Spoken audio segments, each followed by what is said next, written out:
இங்கு கூடியுள்ள அனைவருக்கும் எனது சிறந்தாழ்ந்த வணக்கங்கள். பாரத தேசம் ஆண்டாண்டு காலமாக வெள்ளையரின் பிடியில் அகப்பட்டு சுதந்திரம் என்பதை கனவில் கூட சிந்தனை செய்ய முடியாத நிலைமையில் இருந்தது.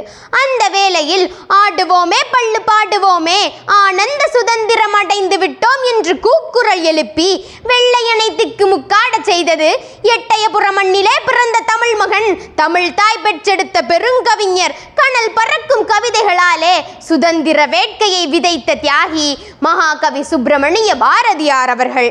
ஒருவன் 8 திக்கும் புகழ வேண்டும் என்றால் பல மொழி புலமை வேண்டும் என்பதனை அறிந்து இந்தி, சமஸ்கிருதம் உள்ளிட்ட 15 மொழிகளில் புலமை பெற்றவராக திகழ்ந்தார். இதற்கு சான்றாக யாமறிந்த மொழிகளிலே தமிழ் மொழி போல் இனிதாவது எங்கும் காணோம் என்று கூறுகிறார்.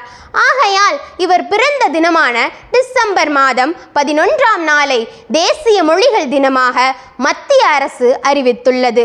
பட்டினி கிடந்து பசியால் மெலிந்து பால்பட நேர்ந்திடினும் கட்டி இழுத்து கால்கை முறித்து அங்கம் பிளந்து இழந்து துடித்தடினும் பொங்கு தமிழை பேச மறப்பேனோ என்று சொன்னவர் மட்டுமல்ல, அதை செய்து காட்டிய வீரத்தமிழன் எங்கள் முண்டாசு கவிஞன் மகாகவி பாரதியார் அவர்கள். தமிழில் இருப்பதோ ஒரே ஒரு ஆயுத எழுத்து.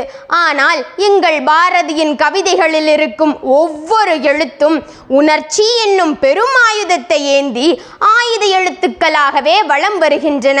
இதற்கு சான்றாக 1921ஆம் ஆண்டு சென்னை மாநகரில் மெரினா கடற்கரையில் காங்கிரஸ் கட்சியின் மாநாட்டின் போது தியாகி சுப்பிரமணிய சிவா அவர்கள் பாடிய தேசபக்தி பாடலால் அன்றைய ஆங்கிலேய அரசு அவரை கைது செய்து சிறையில் இட்டது.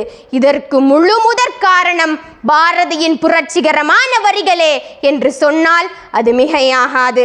பாரதியார் கூறுகிறார், பிறப்புக்கும் இறப்புக்கும் இடையில் இருப்பது வாழ்க்கையல்ல, புகழுக்கும் மரணத்திற்கும் இடையில் இருப்பதே வாழ்க்கை என்று கூறுகிறார்.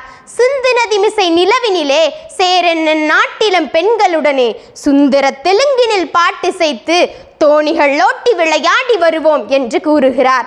இவ்வாறு பல்வேறு மொழிகளை பற்றியும் பல நாடுகளின் மகத்துவத்தையும் சமத்துவத்தையும் எடுத்துரைக்கிறார் பாரதியார். இவை அனைத்தின் மூலம் அவர் உணர்த்துவது ஒன்றையே, நாம் அனைவரும் பாரத தாயின் மக்கள் என்று இந்தியாவின் ஒற்றுமையை பறைசாற்றுகிறார். எனவே மாணவ செல்வங்களே, நாளைய இளைய தலைமுறையினரே, பாரதி சொன்ன வழியில் நடந்து புதியதொரு சமுதாயத்தை, புதியதொரு மாற்றத்தை, புதியதொரு வரலாற்றை உருவாக்குவோம் என்று உறுதி கூறி விடைபெறுகிறேன். இலக்கியத்தை நேசிப்போம், தமிழை சுவாசிப்போம். வாழ்க தமிழ், வளர்க பாரதம். நன்றி.